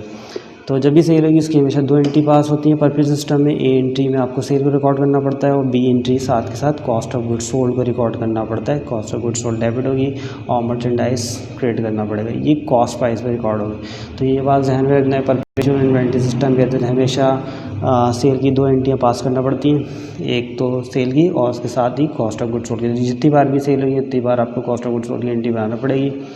और जैसे कि पीरियोडिक सिस्टम, जब मर्चेंडाइज खरीदी जाती है पीरियोडिक सिस्टम में मर्चेंडाइज़ की जगह परचेज़ का लफ्ज़ इस्तेमाल करते हैं, लेकिन यहाँ पर जब भी सेल होगी या मर्चेंडाइज़ का लफ्ज़ इस्तेमाल करेंगे कॉस्ट ऑफ गुड्स सोल्ड के साथ भी और सेल की एंट्री और परचेज़ की एंट्री में।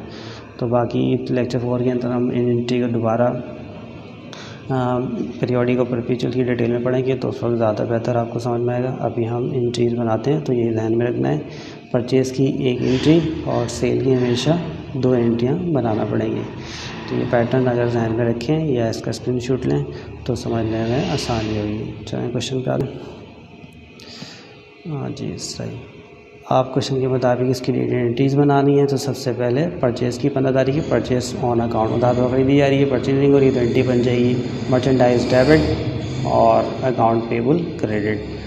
तो हम यहाँ पर इसकी पहली एंट्री बना रहे हैं 15 जनवरी की मर्चेंडाइज डेबिट, और अमाउंट आपको पता है कि जो मर्चेंडाइज़ ख़रीदी गई थी 15 को 700 यूनिट ख़रीदे गए थे वो 8400 रुपये के बनते हैं। तो इस तरह जो एंट्री बनेगी परचेज़ की मर्चेंडाइज डेबिट 8400 और अकाउंट पे वो क्रेडिट कर देंगे 8400 रुपये। परचेज मर्चेंडाइज ऑन क्रेडिट उधार पे खरीदी हमने एंट्री बनाई। अब उसके बाद दूसरी एंट्री, क्योंकि सेल हो रही है 18 तारीख को, तो सेल की 2 एंट्रियाँ बनती है। पहली एंट्री अकाउंट से डेबिट अगर उधार पे खरीदा जाएगा और सेल क्रेडिट सेलिंग प्राइस पे, और दूसरी entry cost of goods sold को डेबिट करके मर्चेंडाइज को क्रेडिट करना पड़ेगा। तो पहली एंट्री बनाते हैं 650 यूनिट 20 रुपये के हिसाब से सेल हो रहे हैं। तो 18 तारीख की सेल की एंट्री बन रही है, एंट्री 18A अकाउंट से डेबिट 650 यूनिट सेल हो रहे हैं 20 रुपये के हिसाब से, तो अमाउंट में था 13,000 और सेल क्रेडिट हो जाएगी 13,000। Nation sold merchandise on credit, सही है जी। और उसके बाद लाजमी तो उसकी बी एंट्री बनती है। बी एंट्री फिक्स है, cost of goods sold debit merchandise inventory credit, लेकिन इसके पैसे कॉस्ट प्राइस के। तो हम देखते हैं 18 तारीख को जो सेल हुई थी इसकी कॉस्ट कितनी थी। 18 तारीख को जो सेल हुई थी उसका अमाउंट बनता है कॉस्ट प्राइस पे 7,800 पे। तो ये वाली entry cost of goods sold की एंट्री सेल के बाद जो फर्म बनती है वो हमेशा शेड्यूल के अमाउंट से बना करेगी, और शेड्यूल में 18 तारीख को 650 यूनिट के 7,800 रुपये बनते हैं जो आपकी कॉस्ट है। तो ये एंट्री हमेशा कॉस्ट प्राइस, इस वजह से हमने ये एंट्री 7,800 रुपये से बनाई कॉस्ट प्राइस के ऊपर। तो हमेशा सेल की एंट्री पहले सेल की और उसके बाद बी एंट्री में cost of goods sold record होगी। ये एंट्री सेलिंग प्राइस पे और ये एंट्री कॉस्ट प्राइस पे। इसके पैसे शेड्यूल से लिए जाएंगे और ये पैसे आप सवाल में जो सेल का यूनिट दिए होते हैं कितने का मार्केट में बेचा जाता है उससे ये फिगर निकलता है। उसके बाद 20 तारीख है, 20 तारीख के तीसरे नंबर का ट्रांसैक्शन परचेज़, फिर दोबारा इस बार कैश के ऊपर खरीदा जा रहा है तो इसकी एंट्री फिक्स है। परचेज़ की entry purchase debit merchandise debit और कैश क्रेडिट। तो हम इसकी एंट्रियाँ बना रहे हैं, मर्चेंडाइज डेबिट कर देंगे और कैश को क्रेडिट कर देंगे। तो 20 तारीख को जो यूनिट ख़रीदे गए वो कितने के थे जी। 20 तारीख को यूनिट 500 यूनिट खरीदे गए और वो 6,500 रुपये अमाउंट के थे। तो इसी वजह से ये 20 तारीख की एंट्री 6,500 रुपये से बनेगी। Narration purchase merchandise on cash. फिर 30 तारीख को दोबारा सेल हो रही है और पैटर्न के मुताबिक आपको पता है कि सेल की एंट्री फिक्स है और सेल की एंट्री 2 बनती है। एक सेल की बनती है, फिर उसके साथ कॉस्ट ऑफ गुड सोल्ड। तो पहली एंट्री 30 तारीख को सेल हो रही है 520 यूनिट 20 रुपये के हिसाब से। तो सेल की एंट्री जो बनेगी वो इन अमाउंट से बनेगी, 520 यूनिट मार्केट में 20 रुपये के हिसाब से। तो सेल की एंट्री जो बनाएंगे वो हम बनाएंगे एंट्री 30 तारीख की कैश डेबिट, क्योंकि आपके कैश पे सेल हुई है, उससे पहले एंट्री में उधार पे हुई थी। तो कैश को डेबिट करेंगे 520 मल्टीप्लाई बाई 20 तो 10,400 रुपये और सेल्स क्रेडिट हो जाएगी। दूसरी एंट्री इसके साथ ही सेल के बाद फॉरन एंट्री बनती है, कॉस्ट ऑफ गुड्स सोल्ड की लाजमी आपको बनाना पड़ती है। जितनी बार भी सेल होगी, क्योंकि डेट एंट्री बोली गई तो हर तारीख की एंट्री बनाएंगे, तो जितनी बार भी सेल की जाएगी उसके साथ कॉस्ट ऑफ गुड्स सोल्ड की एंट्री लाजमी बनाई जाएगी परपेचुअल इन्वेंटरी सिस्टम के अंदर। यानी परपेचुअल सिस्टम में हमेशा सेल की 2 एंट्रियाँ बनती है, ए और बी। तो आप ये दूसरी entry cost of goods sold को डेबिट करेंगे और मर्चेंडाइज को क्रेडिट करेंगे। तो इसका अमाउंट शेड्यूल से लेना पड़ेगा या बिन कार्ड से आपको लेना पड़ेगा। 30 तारीख की जो सेल थी उसकी कॉस्ट कितनी बन रही थी, 30 तारीख की सेल है 520 यूनिट, तो इसका पहले 500 यूनिट के पैसे 6,500 बनते हैं और 20 यूनिट के पैसे 2,240 रुपये बनते हैं। सम कर लिया जाए तो 6,740 रुपीज़ बनते हैं।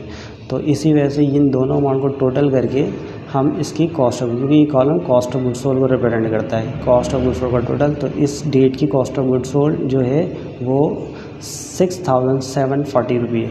तो लाजमी तो ये एंट्री जो बन रही है वो 6,740 से बनी, 6,740 से। तो आपको ये बात ध्यान में रखनी है कि परपेचुअल इन्वेंटरी सिस्टम है, हमेशा परचेस की एंट्री तो एक ही बनती है लेकिन सेल की एंट्री 2 बनती है। पहले सेल रिकॉर्डिंग, फिर लाजमी तौर पे कॉस्ट ऑफ गुड्स सोल्ड। यहाँ पर भी परचेस की एक ही एंट्री थी लेकिन सेल की 2 एंट्रियाँ हैं। ये कैश पे सेल हुई थी और लाजमी तौर पर एंट्री में कॉस्ट ऑफ गुड्स सोल्ड को डेबिट करके मर्चेंडाइज को क्रेडिट करना पड़ता है और कॉस्ट ऑफ गुड्स सोल्ड के पैसे शेड्यूल से लेना पड़ते हैं। तो इस तरह ये क्वेश्चन खत्म।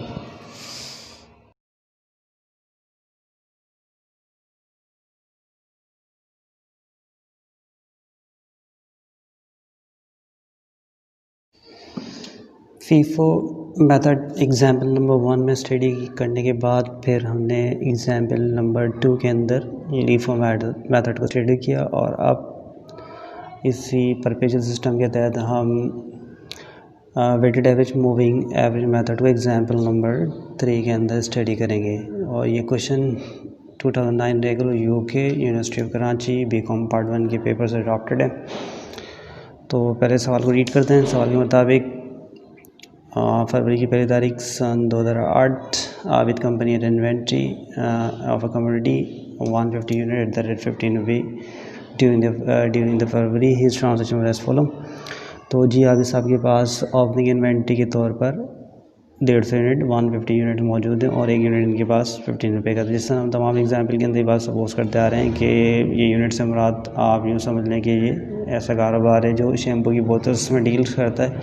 तो हम कह सकते हैं कि ये मतलब यूँ लिया जा सकता है कि इस वक्त इस कारोबार इस बिज़नेस के पास 150 शैम्पू की बोतल स्टोर रूम में रखी हुई है और एक बोतल 15 रुपीज़ की है। फिर इस बिज़नेस ने या कारोबार ने 6 फरवरी को 150 मज़ीद शैम्पू की बोतल ख़रीदी यूनिट्स और एक कितने का ख़रीदा जी 16 रुपये का। फिर सोल्ड आउट किया उन्होंने और फिर परचेज सेल और फिर कस्टमर ने रिटर्न भी किए। तो इस वक्त इस सवाल के अंदर मेरे क्वेश्चन बताता है कि the company use the perpetual system company use करती है और मूविंग एवरेज मेथड इस्तेमाल करती है अपनी इन्वेंट्री को रिकॉर्ड करने की या कैलकुलेट करने के लिए। प्रिपेयर करना इन्वेंट्री कार्ड हमें बनाना है फॉर और द एंडिंग इन्वेंट्री निकालना है और मेथड हमारा है जी मूविंग एवरेज या वेटेड एवरेज एक ही मुतवज़्ज़ल अल्फाज के तौर पे लिया जाता है। कभी उसको वेटेड एवरेज बोल दिया जाता है, कभी मूविंग एवरेज कह दिया जाता है। तो परपेचुअल इन्वेंट्री सिस्टम के साथ आप एग्जाम्पल नंबर 3 के अंदर हम मूविंग एवरेज या वेटेड एवरेज मेथड को स्टडी करेंगे, उसके तहत एंडिंग इन्वेंट्री मालूम करेंगे। तो सबसे पहले सवाल के अंदर जो अब तक बिन कार्ड बनाया जा रहा है उसका तरीक़ाकार, पहले एग्जाम्पल फीफो मेथड, फिर लीफो और वेटेड एवरेज में सेम है। यानी बिन कार्ड बनाने का तरीक़ाकार पुराना वाला ही है, डेट, परचेजिंग, सेल्स और बैलेंस के कॉलम और यूनिट अमाउंट सेम वही है। तो सबसे पहले आप ओपनिंग इन्वेंट्री को पुट करते हैं, जो दोनों प्रीवियस दोनों एग्जाम्पल के अंदर दोनों मेथड में भी ओपनिंग इन्वेंट्री को लिखने का तरीका वही रहा है और इसमें भी सेम ही रहेगा। तो ओपनिंग इन्वेंट्री इनके पास 150 यूनिट्स हैं और एक यूनिट 15 रुपीज़ का है। तो हम यहाँ लिख देते हैं डेट डाल के 2008 फरवरी की 1 तारीख। ओपनिंग इन्वेंट्री 150 यूनिट्स हैं और आपको बताया कि एक यूनिट 15 रुपये का, तो मल्टीप्लाई देते हैं 2250 रुपी अमाउंट बनता है। मतलब इस वक्त कंपनी के स्टोर रूम में जहाँ पर कंपनी अपना माल या इन्वेंट्री रखती है उसमें 150 शैम्पू की बोतल मौजूद है और एक बोतल की कीमत कंपनी के अपने लिए कॉस्ट प्राइस 15 रुपये है। तो अमाउंट के लिहाज से 2250 रुपये की टोटल बोतल या माल उनके स्टोर रूम में इस वक्त मौजूद है। फिर इसके बाद कंपनी ने 6 फरवरी को मज़ीद 150 शैम्पू की बोतल परचेज़ करी और एक बोतल 16 रुपये की। तो हम इसको परचेज़ के कॉलम में रिकॉर्ड करते हैं। 6 फरवरी यूनिट में 150 यूनिट 16 मल्टीप्लाई देते हैं तो 2400 रुपये बनता है। तो इससे प्रीवियस मेथड में फर्स्ट इन फर्स्ट आउट जो माल पहले आता था वो पहले बिकता था, लास्ट इन फर्स्ट आउट जो माल लास्ट में आएगा वो पहले सेल हो जाएगा। तो लेकिन ये ना फर्स्ट इन फर्स्ट आउट है ना लास्ट इन फर्स्ट आउट है, बल्कि ये वेटेड एवरेज या मूविंग एवरेज, जिसमें रेट बाकायदा मूव करता रहता है, चेंज होता रहता है। तो उसका तरीक़ाकार कुछ नहीं होगा कि जब हम इसको बैलेंस करेंगे तो इस तरह लिखना पड़ेगा। सबसे पहले प्रीवियस यूनिट आपके पास कितने हैं 150 और अभी मज़ीद कितने यूनिट ख़रीदे आपने या बिज़नेस ने 150 यूनिट, तो टोटल कितने यूनिट देंगे 300। तो हम इसको अमाउंट को डायरेक्ट यहाँ लिख देंगे 300। अब अमाउंट सम करेंगे, प्रीवियस इन्वेंट्री का जो अमाउंट था 2250 था और नई परचेज का अमाउंट 2400। इन दोनों अमाउंट को इस अमाउंट को प्लस कर लिया जाए तो अमाउंट जो टोटल बनेगा 4650 रुपीज़। तो प्रीवियस वाला रेट 15 का था और नई परचेज़ का 16 का था। तो यहाँ रेट ना तो हम 15 ले सकते हैं ना 16, तो उसके लिए हमें एवरेज निकालना पड़ेगी। तो इसी वजह से इसको मूविंग एवरेज या वेटेड एवरेज मेथड कहते हैं। तो एवरेज निकालने का तरीका, अगर आप रेट मालूम करना चाहते हैं तो इस अमाउंट को इस यूनिट के अमाउंट से डिवाइड कर दिया जाएगा। जैसे हमने एक एडिशनल कैलकुलेशन के तौर पर इस चीज़ को यहाँ शो किया कि आपका टोटल अमाउंट जो आ रहा था दोनों अमाउंट को प्लस करने के बाद ये वाले अमाउंट को और इस अमाउंट को, तो ये 4650 बन रहा है। 4650 का जो अमाउंट यहाँ बन रहा है जी 4050 का, और यूनिट में जो बनता है वो 150 है और 150 है, तो टोटल 300। इन दोनों यूनिट्स को डिवाइड किया जाए, यानी अमाउंट को टोटल यूनिट पर डिवाइड किया तो 15.5 का यूनिट बनता है। तो नया रेट जो यहाँ पर लिखा जाएगा वो 15.5 का लिखा जाएगा। इसी तरह ओपनिंग इन्वेंट्री के अंदर आपको यूनिट का रेट दिया हुआ था, निकालने सही। ओके, तो फिर हम आगे चलते हैं। 6 के बाद जब ये एक कॉलम जब बैलेंसिंग करते हैं तो इसमें फ़ौरन पहली बैलेंस होने के बाद लाइन ड्रॉ कर दी जाती है। दूसरा अमाउंट जैसे ही बैलेंस होगा आप जब रजिस्टर पे करेंगे तो फ़ौरन बैलेंस के बाद स्केल से लाइन ड्रॉ कर देंगे, लाइन ड्रॉ कर दी। अब उसके बाद अब 10 यानी 10 फरवरी को सोल्ड, ये 180 यूनिट सोल्ड। ये मार्केट के अंदर ये कस्टमर प्राइस इस शैम्पू की बोतल की 20। तो कभी भी कोई भी इदारा जिस चीज़ को खुद जितने पे ख़रीदना है उससे ज़्यादा पर ही बेचता है, तो इनके लिए इसका रेट 15.5 का था, लेकिन वो मार्केट में इसको 20 रुपये का बेच रहे हैं। लेकिन ये बात याद रखना है कि कोई सा भी मेथड हम यूज़ कर रहा हूँ, सेलिंग प्राइस जो दिए हुए होते हैं वो कभी भी बिन कार्ड के अंदर यूज़ नहीं होते, सिर्फ हमें यूनिट से करते। इस वक्त कंपनी के पास 180 शैम्पू की बोतल को सेल करने का ऑर्डर आया हुआ है। तो कंपनी 10 तारीख को शैम्पू की 180 बोतल सोल्ड करेगी। तो इस वक्त कंपनी के पास टोटल 300 बोतल है। तो अपना लास्ट इन फर्स्ट आउट है ना फर्स्ट इन फर्स्ट आउट है, तो डायरेक्टली इन 300 यूनिट में से कंपनी 180 बोतल्स निकालेगी और एक की कीमत या रेट 15.5 का है वो इधर लिख दिया जाएगा। आप ऐसा अमाउंट से मल्टीप्लाई दें तो टोटल अमाउंट जो बनता है 2790 रुपीज़ का। मतलब 180 बोतल कंपनी कितने रुपये मालिक की कंपनी के लिए है 2790 रुपीज़ की। तो स्टोर में से जब 180 बोतल निकाली जाएंगी तो इस 300 के स्टॉक में से कंपनी के पास सिर्फ 120 बोतल बचेंगी। तो बैलेंस करते वक्त यहाँ पर कितनी बोतल आ जाएंगी 120 बोतल, रेट 15.5 का, ये मल्टीप्लाई देंगे तो 1860 रुपीज़ बनता है। जैसे ही आपने ये एक ट्रांजेक्शन कंप्लीट किया फ़ौरन बैलेंस करने का इसकी लाइन यहाँ से हम ड्रॉ कर देंगे स्केल से। इसके बाद हम 21 पर जाते हैं।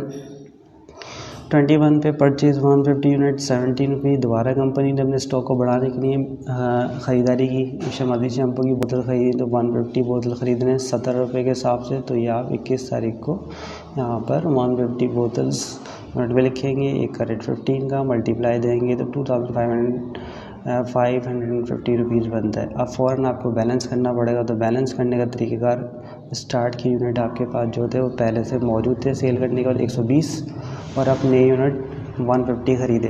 तो इस तरह टोटल यूनिट कंपनी के बाद इस नई परचेजिंग के बाद 270 हो चुके हैं। इसी तरह अमाउंट को टोटल किया जाएगा। प्रीवियस यूनिट का अमाउंट 1860 था, नई यूनिट का अमाउंट 2550 है। अब इस अमाउंट को इस अमाउंट में प्रीवियस वाले अमाउंट में जमा करें तो टोटल बनता है 4410 रुपी। तो ये नया टोटल है, यानी 270 यूनिट का टोटल 4410 रुपये बनता है। तो प्रीवियस रेट 15.5 है और नया माल जो खरीदा उसका रेट 17 का है। तो ना हम 17 का रेट लगा सकते हैं ना 15 का रेट, तो हमें नया रेट निकालना पड़ता है। तो जैसे ही नया रेट निकालने का तरीका रेट पुट होगा वो ये किस तरह आता है, इसका तरीका क्या आता है, आप टोटल अमाउंट को यूनिट्स पे डिवाइड कर दें, यानी इस टोटल अमाउंट को यूनिट में डिवाइड करके जो रेट आएगा वो ये आएगा, वो लिखा जाएगा। जैसे हमने कैलकुलेशन में इसको यहाँ पर शो किया हुआ है कि टोटल अमाउंट 4410 रुपये था, यूनिट 270 बन रहे थे, तो इसको डिवाइड किया तो 16.33 का रेट बना। तो इस वजह से बैलेंस करते हुए यहाँ नया रेट जो लिखा जाएगा वो 16.33, यानी ये रेट आपको फ़ौरन मूव करना पड़ेगा क्योंकि एवरेज का मेथड है, तो हर नई परचेजिंग के बाद नया रेट यहाँ लगाना पड़ेगा। तो ये रेट आ जाएगा 16.33 जी। इसके बाद आप 23 तारीख के ट्रांजेक्शन पे आते हैं। 23 को कंपनी ने मज़ीद सोल्ड किए 160 यूनिट सोल्ड किए। एक यूनिट इस वक्त मार्केट में 22 रुपये का, तो सेलिंग प्राइस कभी भी शेड्यूल में यूज़ नहीं होते, यानी ये 22 का रेट हम शेड्यूल में यूज़ नहीं करेंगे। तो अब आपको पता चला कि 160 यूनिट बेचने का ऑर्डर आ गया, 160 यूनिट या 160 शैम्पू की बोतल कंपनी को सेल करनी है। तो हम यहाँ पर 23 तारीख लिखते हैं और सेल में 160 बोतल सेल करनी है, तो फ़ौरन लिखा और पता चला कि 160 बोतल इन 270 बोतल में से शैम्पू की हमें बेचना पड़ेंगे। तो इसमें से 160 बोतल निकाली और रेट आपको पता है यहाँ पर कितने का 16 पॉइंट, तो यही वाला रेट इस जगह यहाँ पुट होगा। जैसे पुट किया मल्टीप्लाई करेंगे तो ये अमाउंट जो बनता है 2613 रुपीज़। तो इसका मतलब 170 बोतलें 160 बोतलें 16 रुपये 33 पैसे के हिसाब से जो अमाउंट बनता है वो 2613 रुपये बनता है। अब जैसे ही बोतल सेल हुई तो आपको बैलेंस करना है, अपने स्टॉक को बैलेंस करने के लिए 270 बोतल में से 160 बोतल जैसे ही सेल हुई तो आपको पता चला 270 में से 160 को माइनस करें तो इस वक्त कंपनी के स्टोर रूम में 160 बोतलें सेल होने के बाद अब सिर्फ 110 बोतल बची हैं। और पैसों में से भी हम जब इसका रेट अमाउंट लिखेंगे तो कितना लिखेंगे, रेट आपको पता है फ़ौरन ये पुट हो जाएगा। अब आप 110 को 1633 से मल्टीप्लाई देते हैं तो इसका मतलब 110 बोतल की कीमत आती है 1796 रुपये, 1796 रुपीज़। 23 तारीख के बाद फ़ौरन हम जाएंगे 25 के अंदर ना सेल हो रहा है और ना ही परचेज़ हो रहा है, बल्कि 25 फरवरी को कस्टमर रिटर्न कर रहा है 10 यूनिट्स। और आपको पता है कि 10 यूनिट जो रिटर्न हो रहे हैं वापस आ रहे हैं कंपनी के पास, वो कौन से वाले हैं 10 तारीख को जो सेल हुए थे। सवाल में बताया गया है कि 10 तारीख को जो आपने यूनिट सेल किए थे उसमें से 10 यूनिट यानी 10 शैम्पू की बोतल ख़राब होने की वजह से कस्टमर आपको वापस कर गया, तो इसकी रिकॉर्डिंग हमें यहाँ करनी होगी। तो आप देखेंगे कि भाई 10 तारीख को कितने यूनिट हमने बेचे थे, ये 10 तारीख को हमने 180 शैम्पू की बोतल बेची थी 15 रुपये 5 पैसे के हिसाब से, 15.50 रुपीज़ के हिसाब से, 15.5 रुपीज़ के हिसाब से हमने बेची थी 2790 यानी 2790 की। तो इन 180 बोतल में से 10 बोतल जैसे कि आप देखें और 10 यूनिट्स 10 फरवरी वाले में से ख़राब निकला है, वापस हो जाएंगे, रिटर्न हो गए। तो हम यहाँ पर 25 तारीख की डेट डालेंगे और सेल में से 10 यूनिट को कम करना पड़ेगा। तो ये हमने ब्रैकेट लगाया, तो अकाउंटिंग में ब्रैकेट लगाने का मतलब माइनस होता है, यानी इसमें से स्टॉक में से 10 बोतल माइनस करना पड़ेंगी। और क्योंकि इसका रेट कौन सा लगाना, एक रेट ये है, एक रेट तो उन्होंने पहले आपको सवाल में बता दिया है कि जो बोतल वापस हो रही हैं वो 10 फरवरी की हो रही हैं। तो जो बंदा 10 फरवरी को आपकी कंपनी से बोतल खरीद शैम्पू की बोतल लेके गया था वो कॉस्ट उस वक्त आपकी कितनी थी यूनिट की 15.5, तो इसी वजह से यहाँ पर जो रेट लगेगा वो 15.5 यानी 10 फरवरी का रेट लगेगा 15.5। जब इसको मल्टीप्लाई देते हैं तो ये 155 बनता है। तो यहाँ पर भी अमाउंट के अंदर भी क्या करना, माइनस की इस अमाउंट को इसमें से माइनस करना पड़ेगा। तो जैसे ही 10 शैम्पू की बोतल वापस आएंगी तो कंपनी इन 10 शैम्पू की बोतल जो वापस आ गई हैं उन्हें अपने स्टोर रूम में माल के साथ रख पाएगी। तो जैसे ही बोतल वापस आई तो पहले स्टोर में 110 बोतल थी, जैसे ही बोतल बंदा स्टोर में जाके रखेगा तो स्टोर रूम में 120 बोतल, पहले की 110 और ये वापस आने की वजह से फ़ौरन यहाँ पर कितनी हो जाएगी 120 बोतल हो जाएगी। अगर ये माल वापस नहीं आता तो कंपनी के स्टोर में 110 बोतल थी, जैसे ये माल वापस आया वो 10 बोतल दोबारा स्टोर में रखवाई तो कंपनी का मैनेजर स्टोर कीपर से पूछेगा जी कि इस वक्त कितनी बोतल शैम्पू की बोतल स्टोर में रखी है, तो बताएगा जी इस वक्त स्टोर में 110 बोतलें तो मैनेजर बोलेगा 10 बोतलें और जाके रख दो। तो जब वो 110 बोतलें वहाँ जाके रखेगा तो कंपनी का स्टोर कीपर कंपनी के रिकॉर्ड में बताएगा कि 10 बोतलें वापस आने की वजह से कंपनी के स्टोर रूम में इस वक्त 120 बोतल हो चुकी है। तो इस तरह जब बैलेंस करेंगे तो यहाँ पर हम दिखाएंगे 120 बोतल, 120 यूनिट, सही है जी। अब अमाउंट प्लस होगा, पहले ही 110 बोतलों का अमाउंट 1760 था और नई बोतलों का अमाउंट इसके अंदर प्लस हो, यानी ये पैसे इसमें प्लस हो जाएंगे। जैसे आप इसको इस अमाउंट के अंदर प्लस करते हैं तो अमाउंट बनता है 1951 रुपीज़। रेट अब आपको नया निकालना पड़ेगा क्योंकि तब्दीली चेंजिंग आ चुकी है। ये 110 बोतलों का रेट है जबकि 120 बोतल्स का नया रेट आपको फाइंड करने के लिए इस टोटल अमाउंट को इससे डिवाइड करना पड़ेगा। तो डिवाइड किया तो यहाँ पर जो नया रेट आ जाएगा वो 16.26 का बनता है। तो इसके बाद आप इस शेड्यूल की तमाम की कैलकुलेशन करते हैं, टोटलिंग करते हैं, तो टोटल किया तो यहाँ पर परचेज में 300 यूनिट, यहाँ पर टोटल रह जाएगा तो 4950 यूनिट की परचेजिंग बनती है। यानी कंपनी इस पर 3000 यूनिट खरीदें, 300 यूनिट खरीदें, उनकी मालिक 4950 रुपये बनती है। सेल की यूनिट जो हम टोटल करते हैं ये प्लस में बोले, इसको प्लस करेंगे और ये माइनस करना है, यानी सेल माइनस ये रिटर्न होने की वजह से, ये वापस आने की वजह से इसमें इसको माइनस करना पड़ेगा। जब हम इन दोनों अमाउंट को प्लस करके इस 10 को माइनस करते हैं, 10 यूनिट को, तो टोटल में आता है 330, यानी इसमें कंपनी ने 330 यूनिट सोल्ड किया। अगर ये माल वापस नहीं आता, ये शैम्पू की बोतल रिटर्न नहीं होती है तो इसका मतलब 340 शैम्पू की बोतल यूनिट सेल होते हैं, लेकिन 10 मिनट वापस आने के इस वक्त हम बता रहे हैं 330 यूनिट सेल हुए। इसी तरह ये अमाउंट को टोटल करेंगे तो इनमें से ये वाले पैसे भी माइनस करना पड़ेंगे। माइनस इन दोनों अमाउंट को प्लस करके इसको माइनस करें तो अमाउंट कितना है 5248 रुपीज़ बनता है। तो ये कॉस्ट ऑफ गुड्स सोल्ड वाले कॉलम टोटल हो गया, ये परचेस वाला। तो बैलेंस तो ऑटोमेटिकली हुआ होता है तो उसके अंदर डायरेक्टली हम लिख देंगे 120 यूनिट और ये मालिक बनती है 1950। इस वक्त कंपनी के स्टोर रूम में 120 बोतल रखी हुई, यानी कॉस्ट ऑफ एंडिंग इन्वेंट्री जो माल एंड में स्टोर रूम में बच गया है वो कितने यूनिट का है 120, उसकी मालिक 1951 बनती है। तो हम यहाँ लिख के दिखा रहे हैं कॉस्ट ऑफ एंडिंग इन्वेंट्री इस वक्त कंपनी के पास कितनी है 1950 रुपये की, 951 रुपीज़ की, और कॉस्ट ऑफ गुड्स सोल्ड जो माल सोल्ड हो उसकी मालियत कितनी थी ये 5248 रुपये की। तो रिक्वायरमेंट से आपसे यही बोला गया था कि आपको प्रिपेयर करना है इन्वेंट्री कार्ड, और इन्वेंट्री कार्ड को बनाने के बाद जी, और ये इन्वेंट्री कार्ड बनाने के बाद आपको फाइंड आउट करना है the ending inventory, value of ending inventory के नहीं सेल होने के बाद कितने की इन्वेंट्री बच गई। तो हम यही यहाँ बता रहे हैं कि जी एंड के अंदर इन्वेंट्री इस वक्त FIFO weighted perpetual inventory system के साथ मूविंग एवरेज मेथड के मुताबिक इस वक्त कंपनी के स्टोर रूम में 1951 रुपये की इन्वेंट्री है, और कॉस्ट ऑफ गुड्स सोल्ड जो माल फ्रॉक हो चुका है वो कितने रुपये मालियत का है 5248 रुपीज़ का। तो इस तरह हमने तीनों मेथड्स FIFO वेटेड एवरेज को इस लेक्चर के अंदर पूरा कंप्लीट किया। इसके बाद हमारा लेक्चर नंबर 2 होगा जिसके अंदर हम पीरियोडिक सिस्टम के तहत FIFO वेटेड एवरेज और स्पेसिफिक आइडेंटिफिकेशन मेथड को इंशाल्लाह स्टडी करेंगे। और फिर उसके बाद हम आने वाले तीसरे लेक्चर के अंदर gross profit method, riddle price method और LCM मेथड को भी स्टडी करेंगे। और फिर इसके बाद कमिंग हमारा लेक्चर नंबर 4 होगा परपेचुअल इन्वेंट्री सिस्टम और पीरियोडिक इन्वेंट्री सिस्टम की जर्नल एंट्री का। तो इस तरह ये पूरा टॉपिक हम 4 लेक्चर इस सीरीज़ में कवर कर रहे हैं।